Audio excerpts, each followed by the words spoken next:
Hey guys, still here and welcome back to Wargame, where today we have a 10v10 tactical, which is not particularly long. It's 20 minutes, which usually means a bit of a landslide victory for one team or another. Now we're following Aknumi this time.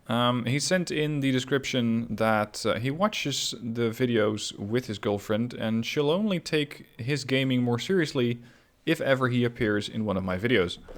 My wife was not too fond of that because she said, hold on, that's conditional love.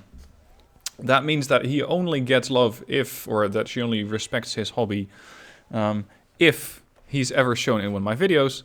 I think it's interesting that they watch this together, so we each have a different perspective, but I'm sure that the comment section is going to be interesting to read.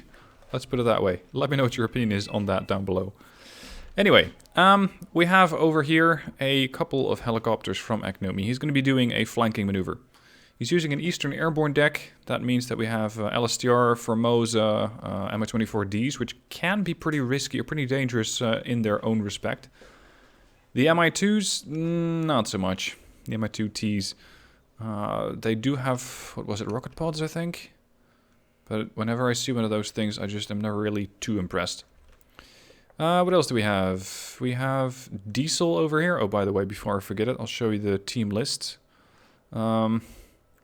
Not really any familiar names as far as I recognize them on blue nor on red. Well, maybe this guy,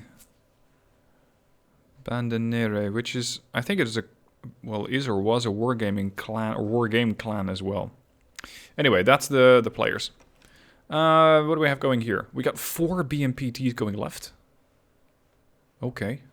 That's an interesting amount of firepower. In case there is infantry over there, that's going to be difficult not to crack. If there's a tank heading into these things, that tank is going to wipe out 4 high-value targets. Well, relatively high value.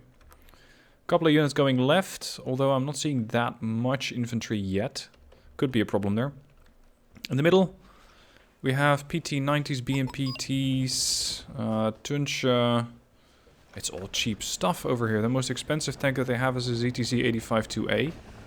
Couple of vehicles with infantry inside, but not a whole lot. Over on the right, well, at least there are people going right. In the last couple of games that I've been playing on this map, there were not a whole lot of people who actually thought that going either right or left towards center was a good idea. So that sector is usually up for grabs. Not so much this time around. Lots of units going that way. T-72Bs, BMP-1Ps. Depending on how you want to use the BMP-1P, I don't think it's the right vehicle to be pushing up over here, but maybe he had nothing else in his deck. See, the BMP-1P has the Conquerors, which is, well, it's a decent missile. It's not stellar because it's a little low on accuracy. But it has the Grom, the 2A28 Grom, which is a pretty bad anti-infantry weapon. Because it is just a 73mm gun, mostly geared toward taking out lighter vehicles. If you want to be taking out infantry up close here, I would recommend a grenade launcher or an autocannon. Anyway, we have action all over the board. There are a couple of Merkava 3s coming in, or at least one. British warriors on the left. There's a longbow operating in the middle, but if this thing, there you go, if this thing stays around for much longer, the Tunguska will take it out. Lots of helicopters around. This is a Tigris K. That's not the same guy who was operating the Apache. The longbow, it cannot be, because the longbow is in, what's it called, the prototype unit. So it cannot be in the same deck. But that's at least 2 players operating helicopters, potentially a third. A fourth is using planes. So that means that there might not be that many ground forces around. Anyway, this is not looking too good. There is just 1 recon squad in this town, and they are panicked. We got T-55Ms, which are going to have a very hard time trying to do damage against that Merkava. They might get a shot off, but only 1. There you go, Diesel already lost 1. Merkava has been brought down to half health, now to 2 hit points. And now they have nothing left to take it down. The BMPTs over here, well, they would be handy, but not against a Merkava 3. It just does not have the firepower, the BMPT. Now this situation is not looking good. We have Blue 4 over here, which can support from everywhere. So that is going to be a bit of a problem. They're pushing in. Red 4 has... They have no tanks here, no fire support vehicles. No, this flank's gonna fall. This flank is not looking good. Now, in the meanwhile, Agnumi himself with the Formosa and LSTR is pushing up through the forest. Seemingly intending on going to Anna, but that's going to be a pretty long walk. That's going to be a pretty timely arrival for these guys. He's not the only one, though. Over here, we have Pterodactyl. To be more exact, Pterodactyl Loftstorm. With a command infantry, a couple of infantry units in Mi-8 MTVs. These helicopters are dangerous with their 122mm rocket pods. K-52, Mi-24Ds with reconnaissance infantry aside. So those could be Spetsnaz GRU, most likely. If he can work together here with Agnumi, that might yield some results in Anna. And I think they're going to need that distraction, because over here the road is, well, utterly open. Clubber Lang was the guy who was using the BMPTs, and I think he just quit. There you go, he left the game. Oh dear, here goes the K1. Was that a BMPT? No, it was not a BMPT, it was a transport that's getting killed off. Still, a couple of BMPTs against the K1. The BMPT at this range would win that, because the autocannon would be able to pen it. For some reason though, the Modostrelki are not engaging. It's like they're set to just move and not attack move. So that's a mistake right there.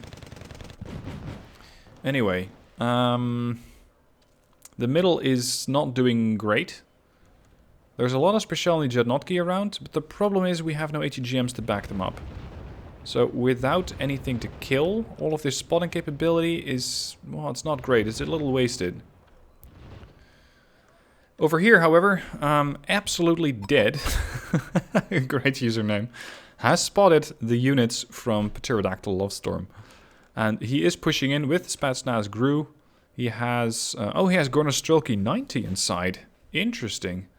Medium range anti-tank capability. Pretty decent firepower as well with the Metzger M. 26 AP. Accuracy is good. I don't really use the Gornos that often, so I'm not exactly sure how fast the Metzger M is. But from this range it doesn't need to be very fast, because everything's going to be very much inside a range and does not have a lot of positions to fall back to. From the other side, Agnumi is still pushing in. I am a little surprised that blue is not more aggressive over here than they are. It's like they're just trying to push right through the area with the most resistance. And of course, yes, I can switch to neutral, but I don't want to waste Agnumi's kill score. Got an M1A2. This is a very, very risky move. Very risky move indeed. Because this M1A2 can pretty easily be killed off by the Modostrelki, which are coming in from that side. You got the Rezvedka over here, but I'm not really holding my breath for those guys. You have a BMPT over here and 2 more BMPTs over here. So that could be a serious problem for the M1A2. And there you go. M1A2 dies. He fully deserved that. That was a foolish move. Don't ever push with an M1A2 through a forest if you don't exactly know what's in that forest, and especially if you don't have any infantry support. Bad move. He completely deserved what he got. Still, blue is winning. They have 21-25 points versus 15-40 on red. This is going to be a bit of a significant issue, however. The Merkava 3. Because the Merkava 3B has a grenade launcher. The BMPT is taking a lot of fire from it. It has survived the first hit. BMPT is down. How are we doing in the middle? Well, blue has captured Boris. Blue has captured Fedor as well. This CV is out in the open and could very easily get attacked. So at this point, all hope is on this group. And something else that Agnumi said, there is going to be a lot of communication here. And this is important. Don't attack till my CV is in a position to stop their spawn. If he starts attacking right now, he is going to get a lot of units spawned in from right over here. And they're going to start pushing this way. Which means that once they're done killing this group, they're going to move right back if he then attacks and kill these guys. So it is very much a good idea to not push in yet. Weapons are all turned off. Nobody's been given permission to fire. And I think he's even keeping them away from the tree line to make sure that he doesn't make he doesn't make it clear to Blue that Blue's been spotted. If there are CVs in a position of concealment over here and they're suddenly no longer concealed, then that is a dead giveaway that there is something going on here. Now, fortunately, the MH60L DAP does not have a lot of optics on board. It has medium optics. These guys have very good stealth, and so do the LSTR at good stealth. So they probably were not detected. Spetsnaz GRU got their first kill. I think they might have wiped out a CV over here. Points. Red is 800 behind on Blue. How far is Blue pushing? Look at that. Blue has a lot of the area of the map. Elena, Boris, Fedor. They don't have center because it's being counter-capped by Absolutely Dead here. Sorry, no, by Rob the Cat. Absolutely Dead's forces are providing a bit of escort over here. Security perimeter, if you will, although they are too close together. I'm not exactly sure what he's doing here. Maybe he just arrived here and he's still offloading his troops. But in this situation, I would want to have troops there, there, and there. I'm hoping you can see the black on the green back area, background. Because over here, they are just bunched up. One artillery strike, one airstrike, and you're going to have a big pile of dead Modestrelki. Similarly, a rocket pod Hydra or a rocket pod AH-1J is bad news. Putting it mildly. It is really bad news. It's going to get... yeah, they're going to get spotted, they're going to get attacked, they're going to get dead. Anyway, this is where the action is. Anna. It looks like they have been detected because Tigers K just put in an M132 napalm vehicle. We also have... there's another CV. See, this is what I mean. The CV is in concealment, and normally for Blue it should be blinking, which means I am not detected. If it stops blinking, then it's now a dead giveaway to Blue that, oh shit, there's something spotting this unit. Now, they already know probably about the Spetsnaz GRU because they took out a CV or other lightly armored vehicle, considering they only fire 20 rounds and 1 RPG. So they know that the Spetsnaz GRU are here. They probably don't know about the rest of them yet. And take note of how the helicopters are all landed. Well, with the exception of the K-52, but I can't blame them. If you have your helicopters hovering, they can be picked up by radar. And Blue has a lot of aircraft and a bunch of helicopters. The aircraft, they spawn in over here. And they, if they have exceptional air detection or something like that, they might spot the helicopters. So he has landed them all, making sure that they're not going to get detected. And Blue really has no reason to start scouting over here with all their helicopters. Those are the helicopters from Tigris K, for example. The H-1J, there was a Ninja here at some point. But if you land them, not really a reason. The one exception being the K-52, but that has medium stealth, so it is harder to detect by radar or any other unit for that matter. Now, it looks like the party is about to begin. He says, ready? Yes. Okay, let's do it.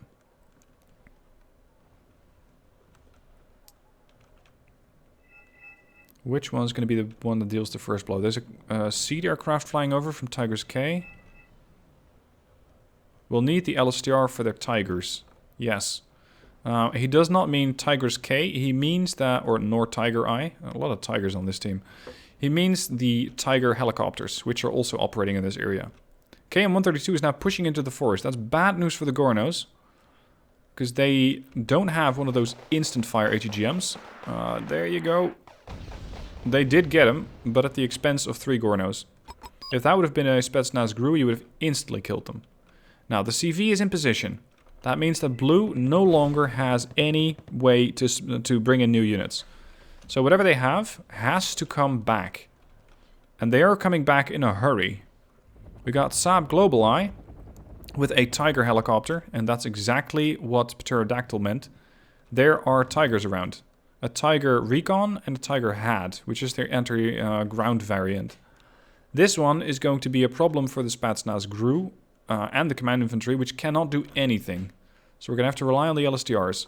The LSTRs, however, don't have the range to engage the Tiger all the way over there. Now, fortunately, Blue is relying on a lot of planes, and they cannot be brought in. If they are in, then sure enough, they will be able to do something like this Raven. They can fly around, but they can no longer be extracted. Or they can no longer be brought in once extracted. There's one kill. That was, I think, a kill from the Mi-24D. LSTR is taking out another CV. The group over here seemingly took out another one. There is still one parked command helicopter over here, a Siphon. There you go, Siphon dead. Okay, we still don't have the sector. There must be... There we go, now we have the sector. Score, 2990 versus 2905. They scored a lot of points over here, very quickly. That might have been another CV. Yes, they got it. Now, the Raven is still circling overhead, which I think is actually a pretty good idea. Because the LSTRs only carry 8 Igla missiles. And with the 8 Igla missiles, they're going to be wasting some on the Raven that's just, well, it's operating over here. Which means that the helicopters which might come back, trying to push out all the incursion over here, they might not be able to do much. Yeah, the Raven is still here. Again, it doesn't do much. Su-27PU is giving it a run for its money, but even that one misses with multiple missiles. There's the LSTR. Raven once again dances around everything, now finally gets hit twice by the Su-27PU and dies. Alright, they have the sector. Now, the situation has completely been turned around. Blue has Fedor. They no longer have control of Boris because it's being countercapped. They don't have control of Center because it's being countercapped. So this does tell us that there is a CV somewhere in Boris. There's a CV somewhere in Fedor. And potentially coming back from Center. So the helicopters should be able to intercept that so long as the Spetsnaz grew. Yeah, we still have some Spetsnaz grew. And there is an Mi-24D. Sorry, no, a K-52. These can spot. Now, I don't exactly get why this guy brought in a cargo truck. Not when you have a FOB. Potentially, though, he was... No. I was going to say he may have brought it in for something like this. But I wouldn't know why. There's a CV coming in. I think Sergeant Gubik over here is just giving up. And at this point, I don't really blame them. Because this is pretty much GG over here. Blue thought they had it. They had taken over Elena, they had taken over Fedor, they had Boris. And Red's units really didn't have that much. Now, the battle's not quite over yet. The enemy still has an M1A2, they have an ADATS coming in, so it's not easy to take this thing out with a plane or a helicopter. There's also, what was that? Short arrow or something like that? Sergeant Gubik's CV is still running around. Finally, the Conkers take them out. This Conkers team might be able to do something against the M1A2 there. Yeah, closed arrow. Combat's moving around. This is done. Now, as Aknumi at some point pointed out in his description, he said a couple of weeks ago or a couple of videos ago, you showed a game where there was a lot of coordination, or where there was an uncoordinated attack. In that case, Red was trying to push on Anna, on this sector. That was the last Blue Force sector, but they were all sporadic attacks. So you had an attack coming in from here, and that got destroyed. And then you had an attack coming in from over here, and that got destroyed. And then something from there, and that got destroyed. This was way better. This was way better. This was an absolutely beautifully coordinated attack. A group coming in from over here, and a group coming in from here. So that any helicopters which would spawn in from either here or come back from here would immediately get shot down by the LSTR. The CV was over here, which was going to be very difficult for Blue to dislodge. The only way that they could have done it was with helicopters. Because the LSTR from their position over here could not reach all the way there. So if they had immediately rushed in with helicopters, they might have gotten it. But even then, it is risky. Especially since you need to spot them. Still, if you have a map like this, this is really the only area where you could put the CV. That little sector of the cap zone. Because the rest of it is simply too easy to spot. Over here, you would immediately see it because there's zero concealment. Anyway, this is what happens when you have a perfectly executed pincer movement. Blue is not, however, quite giving up. They're still trying to push forward, but they're rushing into a bunch of concourse. The M1A2 might already be dead. The combats are pushing in. There is still some artillery coming in from the Tunchas on the right, assisting with defending the sector / defeating Blue 4 units. Fusiliers are getting killed off. Here comes a Hammett. They're still pushing here with a little bit. Oh, that's a command infantry. MI-20... no, this is not the MI-28. The MI-8s are taking it out. Yeah, this is done. Very, very nice attack over here. Good coordination between Acnumi and Pterodactyl. Acnumi, by the way, gave credit to Pterodactyl. He said he did most of the heavy lifting here. I respect that. If you're saying, no, this was not all me, this was the enemy. Well, this was my ally. This was not the enemy. Anyway, Blue started out very, very well. Especially on that left area. They had the upper hand. They had the units. They had the firepower. And then they sort of ground to a halt. And they started doing weird stuff like pushing through forests. In the meanwhile, all hopes and dreams, as, what was it, Absolutely Dead, I think, put it, were on the forces from Pterodactyl Lovestorm. And look at this guy. 1,149 points, 30 points in losses. That's all. That is a very impressive kill-death ratio. Acnumi himself, 544 versus 180. Now let's see what he killed. Not that much. He killed a LAR 160. He killed CV. He killed a Tiger. And he killed a Chinook. And that's all. He lost an MI2RO reconnaissance bird to a Peace Bridge. He lost an MI24D to a Tiger recon helicopter. And he lost a Sokol to a marksman. Not a very impressive kill list, but I think that Pterodactyl couldn't have done it without the support from Acnumi. And keep in mind that the kill list usually doesn't tell the whole story. These are the confirmed kills. But if the LSTR fired a couple of missiles at a Tiger helicopter, stunning it or slowing it down or making sure that it's going to be easier to kill, and then the groups from Pterodactyl got the kill, then he will have the kill list. He will have the units in his kill list. But that means that Acnumi, in a way, should be getting an assist. But that's something that Wargame just does not understand. Anyway, really good replay, really well done on the coordination. These guys were, as far as I can tell from the description, not on Discord or TeamSpeak or whatever form of vocal communication. So this was just attack markers. Just chat. And again, chat I don't see. There might be more chat going on. But attack markers in this case were enough. So communicate with your teammates and you can have the most glorious results. Acnumi, I hope your girlfriend's going to take your gaming more seriously. Pose her a challenge, I'd say. Let her play Wargame for a bit and then send a replay. I want to cover that replay just to see how well she's going to do. Anyway, guys, that's all for today. Thank you for watching. Have a good weekend and I'll catch you soon for more videos.